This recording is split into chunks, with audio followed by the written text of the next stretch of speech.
बहुत समय पहले किसी जंगल में दो अनोखे पेड़ हुआ करते थे। उन दोनों पेड़ के ऊपर दो जादुई गुलाब जामुन घर थे। जंगल में रहने वाले सभी जानवर और पक्षियों को वह दोनों जादुई गुलाब जामुन घर ढेर सारा खाना दिया करते थे। इसके साथ ही जब भी कोई जंगली जानवर बीमार होता या किसी प्रकार से घायल हो जाता तो दोनों जादुई गुलाब जामुन घर अपनी शक्तियों से उस जानवर का इलाज कर देते थे। इसी तरह जंगल के सभी जानवर उन दोनों जादुई घर की वजह से एक सुखी जीवन जी रहे थे। लेकिन फिर एक दिन पाताल लोक में रहने वाला एक राक्षस जंगल में फल तोड़ने आता है। तभी उसकी नजर पेड़ के ऊपर मौजूद दोनों गुलाब जामुन घर के ऊपर पड़ती है। क्या बात है, ये दोनों घर तो बहुत ही सुंदर है।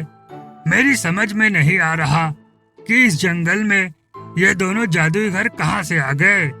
तुम कौन हो और इस जंगल में कहाँ से आए हो? मैं पाताल लोक में रहने वाला राक्षस हूँ।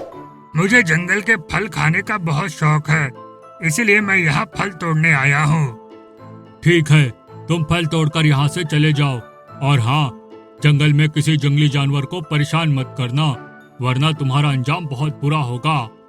उसके बाद राक्षस जंगल से ढेर सारे फल तोड़कर वापस पाताल लोक में चला जाता है। लेकिन वह राक्षस बहुत लालची था। अगले दिन वह राक्षस दोबारा जंगल में पहुंच जाता है और दोनों जादुई गुलाब जामुन घर पर रस्सी बांध देता है। अरे ये सब क्या है? तुमने हमें रस्सी से क्यों बांधा है? क्योंकि मैं तुम दोनों को पकड़कर पाताल लोक ले जाने वाला हूँ। आज के बाद तुम दोनों अपनी शक्तियों का इस्तेमाल मेरे लिए करोगे। लगता है तू सीधी तरह नहीं मानेगा, तुझे सबक सिखाना ही पड़ेगा। लेकिन तभी राक्षस अपने मुंह से ढेर सारा जादुई धुआं निकालने लगता है और देखते ही देखते दोनों जादुई गुलाब जामुन घर बेहोश हो जाते हैं। फिर राक्षस उन दोनों को रस्सी से घसीटता हुआ पाताल लोक के अंदर ले जाता है।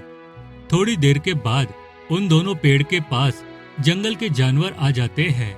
लेकिन वहां पर दोनों गुलाब जामुन घर को गायब देख सभी के होश उड़ जाते हैं। अरे ये क्या, अचानक दोनों गुलाब जामुन घर कहाँ चले गए? हाँ, ये दोनों अचानक गायब नहीं हो सकते। मुझे लगता है कोई उन दोनों को चुरा कर ले गया है। हमें फौरन उन दोनों का पता लगाना होगा, वरना हमें कभी खाना नहीं मिलेगा। मैंने सुना है जंगल के पास वाले गांव में बनवारी नाम का एक आदमी रहता है। उसके पास एक जादुई कुआं है जिसकी शक्ति से वह किसी भी चीज का पता लगा लेता है। चलो मदद के लिए उसके पास चलते हैं। फिर जंगल के सारे जानवर बनवारी के घर पहुंच जाते हैं। ओए क्या बात है, जंगल के इतने सारे जानवर मेरे घर पर क्या करने आए हैं?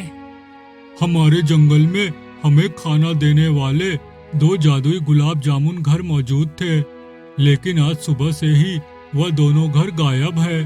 हमें उन दोनों की बहुत फिक्र हो रही है, इसीलिए हम मदद के लिए तुम्हारे पास आए हैं।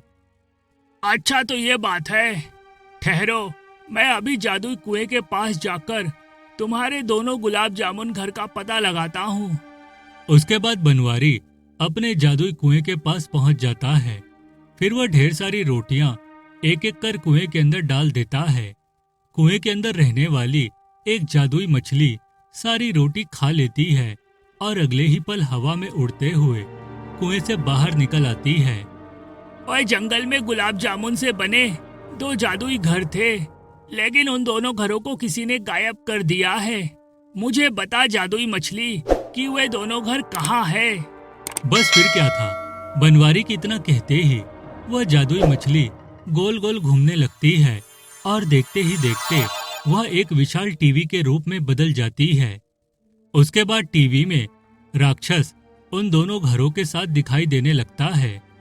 यह सब देख बनवारी के साथ साथ सभी जानवरों को बड़ी हैरानी होती है। अरे बाप रे, ये तो पाताल लोक में रहने वाला राक्षस है। ये दोनों जादुई गुलाब जामुन घर को चुराकर पाताल लोक में ले गया है। लेकिन तुम सब चिंता मत करो, इसका उपाय है मेरे पास। सुनो जादुई मछली, तुम्हें इन सभी जानवरों की मदद करना है।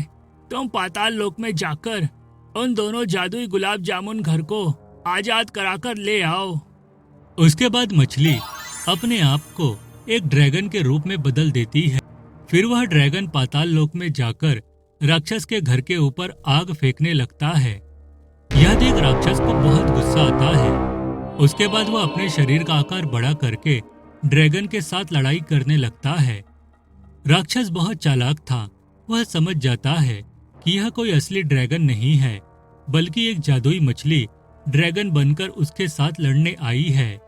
उसके बाद राक्षस ड्रैगन के सिर पर डंडे से वार कर देता है, जिस वजह से मछली फिर से अपने असली रूप में आ जाती है। तो अपने आप को बहुत होशियार समझ रही थी ना, तो इन दोनों जादुई गुलाब जामुन घर को बचाने आई है। अब तो यहाँ से बचकर नहीं जा सकती मछली।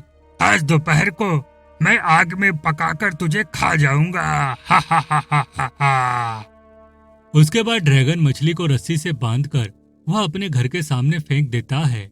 दूसरी तरफ यह सब देख दोनों जादुई गुलाब जामुन घरों को राक्षस के ऊपर बहुत गुस्सा आता है। ये राक्षस तो बहुत बुरा है।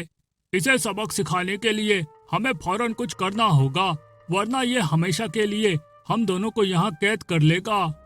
अब तो सिर्फ एक ही उपाय है, हमें परी देश में रहने वाली रानी परी की मदद लेनी होगी। उसके बाद उन दोनों गुलाब जामुन घर के मुंह से ढेर सारे गुलाब जामुन बाहर निकलकर हवा में उड़ने लगते हैं। थोड़ी ही देर में वह सारे गुलाब जामुन हवा में उड़ते हुए रानी परी के महल में पहुंच जाते हैं। उन सभी गुलाब जामुन के ऊपर दोनों गुलाब जामुन घर का संदेश लिखा हुआ था। संदेश को पढ़कर रानी परी फौरन दोनों की मदद के लिए पाताल लोक की ओर रवाना हो जाती है। फिर थोड़ी देर के बाद रानी परी पाताल लोक में राक्षस के घर के सामने पहुंच जाती है। रानी परी को देख दोनों गुलाब जामुन घर बहुत खुश होते हैं, लेकिन राक्षस को बड़ी हैरानी होती है। अचानक ये परी देश की रानी परी यहाँ पाताल लोक में कैसे आ गई? मैं तुझे सबक सिखाने आई हूँ बुरे राक्षस। तू हमेशा सबको परेशान करता है ना, अब तू नहीं बचेगा। उसके बाद रानी परी अपनी जादुई छड़ी की शक्ति से राक्षस के शरीर पर आग बरसाने लगती है, जिस वजह से राक्षस के शरीर में आग लग जाती है। अरे बचाओ बचाओ, मेरे शरीर में आग लग गई। अरे कोई मेरी मदद करो। राक्षस अपनी जान बचाने के लिए इधर उधर भागने लगता है। फिर रानी परी राक्षस के ऊपर ढेर सारे तीर की बारिश करवा देती है। वह सारे तीर राक्षस के शरीर में घुस जाते हैं। इस कारण राक्षस जमीन पर गिर जाता है और जोर जोर से रोने लगता है। थोड़ी ही देर में राक्षस का सारा शरीर जलकर राख हो जाता है। उसके बाद रानी परी रस्सी में बंधी जादुई मछली को भी आजाद कर देती है। इस तरह सब कुछ ठीक हो जाता है।